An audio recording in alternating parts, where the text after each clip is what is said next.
Welcome to the second part of the talk, volume of a random canonical lift. So in this second talk, I will be giving a sketch of the proof of the main theorem that I introduced in the previous talk. So here's the statement again. So again, this is joint work in progress with Yannick Rivka, Tom Kromasky, Franco Vargas-Payette, and myself. And we show that if you look at a closed parabolic surface X and a pair of pairs decomposition, and consider the primitive element corresponding to a random closed geodesic as constructed in the previous talk, then there are constants A and delta between 0 and 1, where delta can be made arbitrarily close to 1 by changing X and P, so that you get the following lower bound of the volume of the random canonical lift. The lower bound depends on a function f of t. F of t is a sublinear function of the type t over w of t, where w is the Lambert function. The Lambert function is asymptotic to the logarithm of t minus the logarithm of t plus smaller 1. So that's the statement, and again, there is this extra exponent here that we have to raise this function of t to this delta again can be made arbitrarily close to 1. And so let's start with the sketch of the proof. So the proof proceeds in 3 steps. So the first step is dynamical. In the first step, we will do the counting. We will count the number of arcs of the closed curve that we obtain when we build this random closed geodesic. So if you remember, the random closed geodesic was obtained by pulling tight a curve that was constructed by following the geodesic flow for a very long time t, and then closing off by a short segment. Well, let us distinguish this closed curve that we have before pulling tight and the corresponding closed curve and its primitive element. So we will be looking at 2 curves here. So one will be the curve gamma TB, which will be the closed curve constructed in the random model.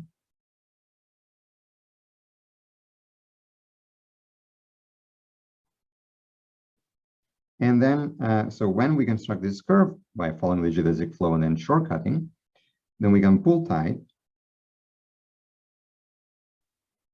to obtain the corresponding geodesic representative. And then we can, moreover, take the primitive element of that geodesic representative, if it's not primitive. Okay, and that curve, we will call it, we will distinguish it by a superscript P. Okay, so in this first step, we'll be looking at the closed curve as opposed to the geodesic primitive.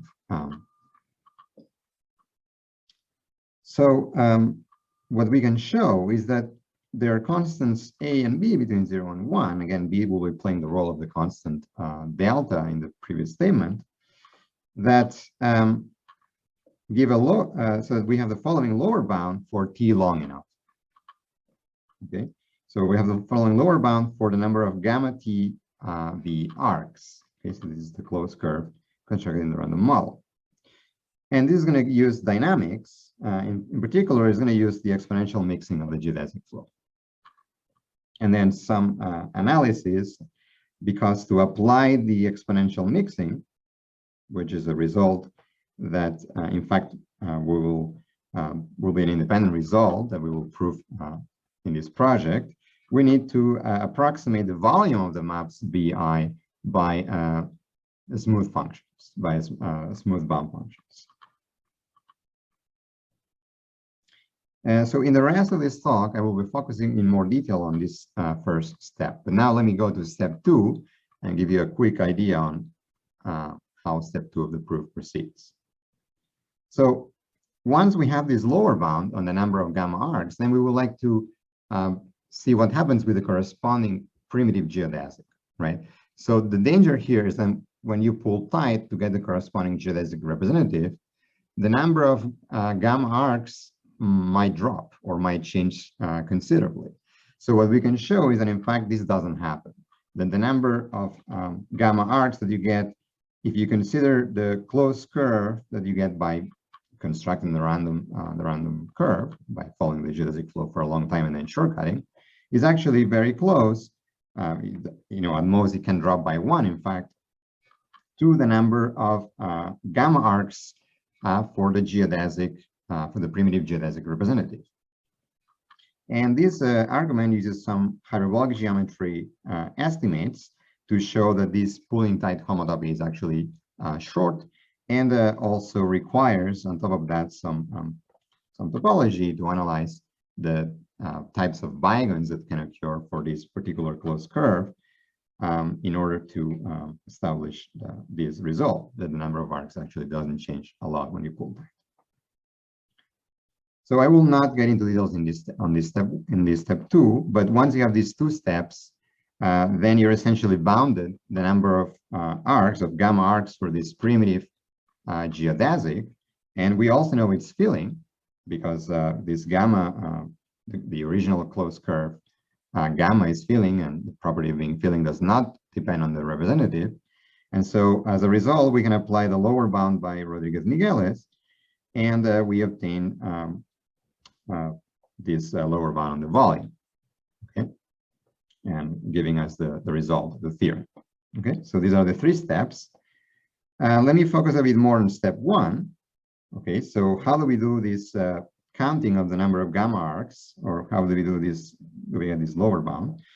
So we will be looking at orthogeodesics in a given pair of pans. So here's 2 examples of orthogeodesics connecting the same 2 boundary components. So you have this simple orthogeodesic connecting this boundary component to this one, which is colored in red, and you have another orthogeodesic, which is different, that we call little oj, which also connects the same 2 boundary components. And what we will do is we'll rank the orthogeodesics, not just in this pair of pans, but among all pair of pans by the length. Okay, so we will denote L sub I to the length of the of the ith orthogeodesic, where this ith is we ordered the orthogeodesics by length. Okay, and as we run over all the orthogeodesics for all the pair of pans in the pans of composition. After we give this order, we can actually consider the following set BI, the set BI of points in the unit tangent bundle of the pair of pans PI. So PI is a pair of pans containing OI.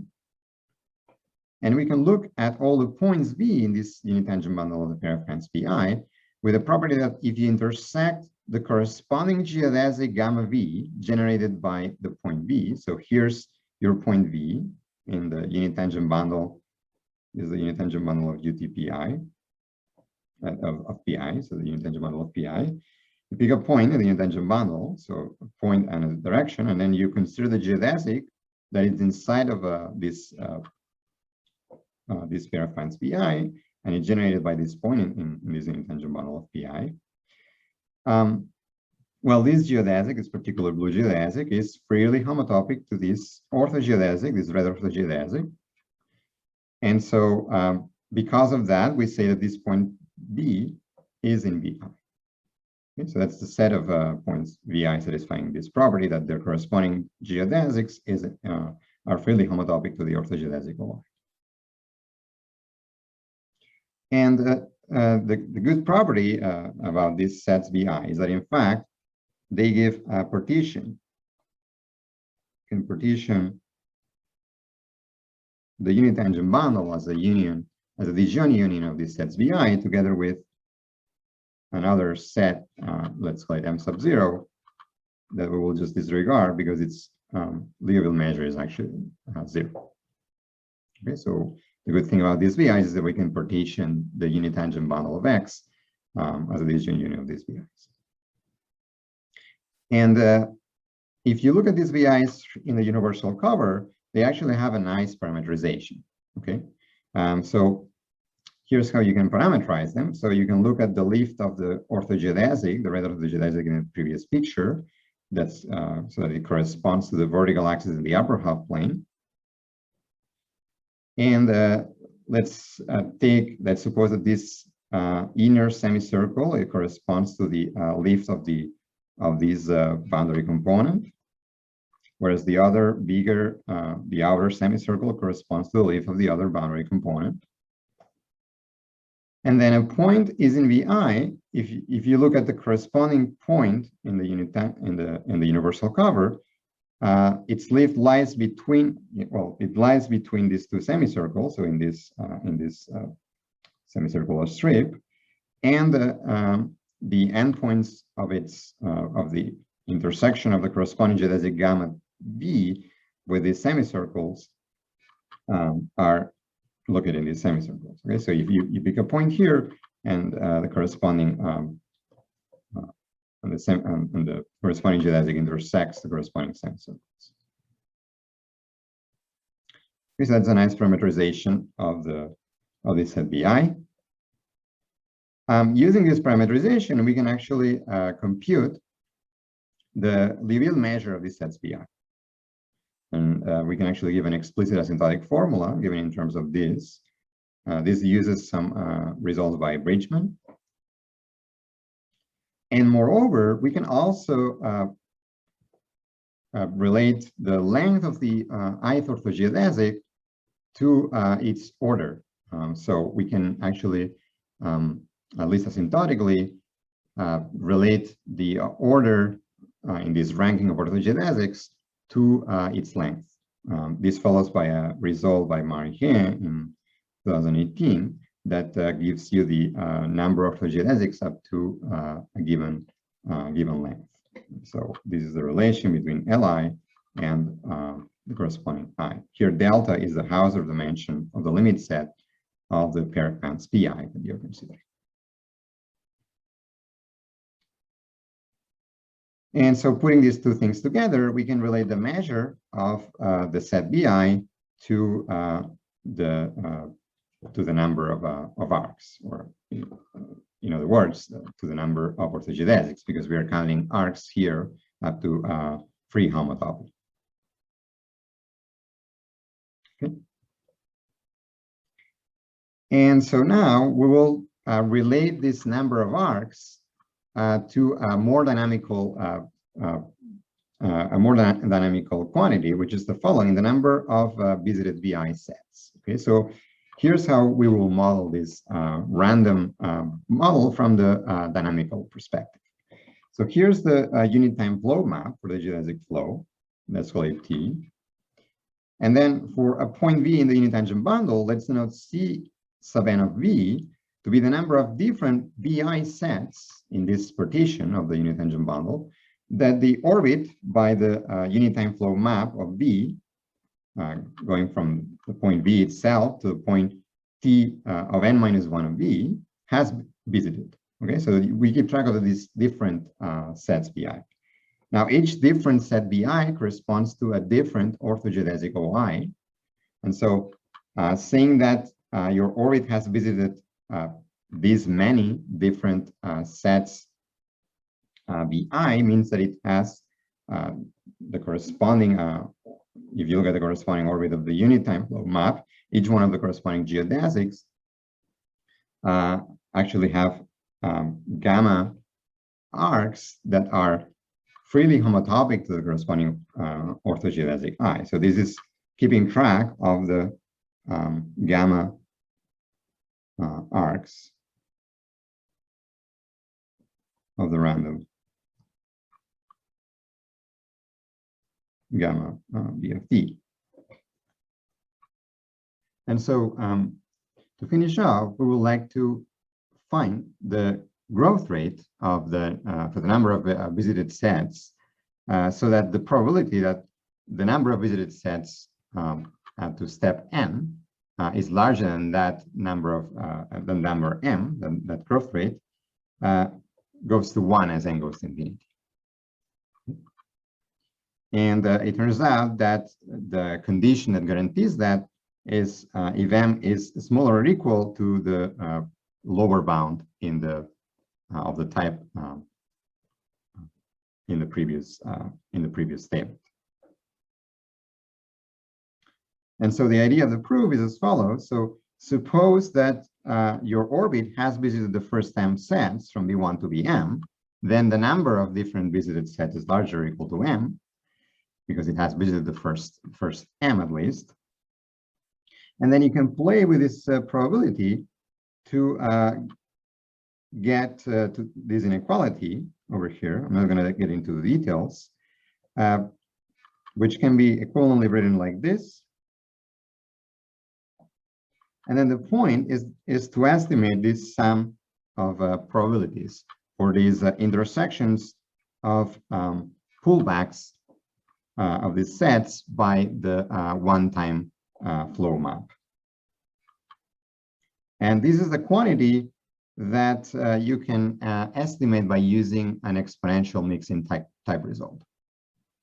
Because given such a probability, you can always express it as an integral of indicator functions. And then what we do is we approximate these indicator functions by smooth bound functions that we can control very finely. The reason we do that is because in the exponential mixing results that you can see in the literature that are going to allow you to compute an expression like this, or at least estimate it, they're not given in terms of the volumes or the probabilities, but in terms of intervals with respect to smooth bound functions. We need a very fine control of the smooth bound functions, because one of the terms that shows up in these theorems is a term that depends on higher order derivatives of these smooth bound functions. So you need to have a very precise control of these approximations. And so by doing that and doing these approximations, we can then show that, well, we can then estimate this, this term that we had in the beginning over here by the following type of integral. And then we end up getting this sum of terms, and then the goal is to show that this error that appears in this, when you want to compare these two terms, this is easily computable, and this is the one that is mysterious to us. We would like to say that we would like to make this term here go to zero by having appropriate approximations and by choosing this number n of steps wisely. So that's what we do. By playing with these approximations and choosing the number of steps wisely, we can actually ensure that this error can be made as close to zero as we want. And the conditions that ensure that this error is as close to zero as we want are going to then impose conditions on the growth rate of this corresponding number of distinct visited sets. And so that's how we reverse engineer what the lower bound for this number of arcs should be. Okay. And again, once we have that, then we connect it with the geometric picture by pulling tight, and then by using the lower bound by Rodriguez-Migueles, we obtain the lower bound for this random lived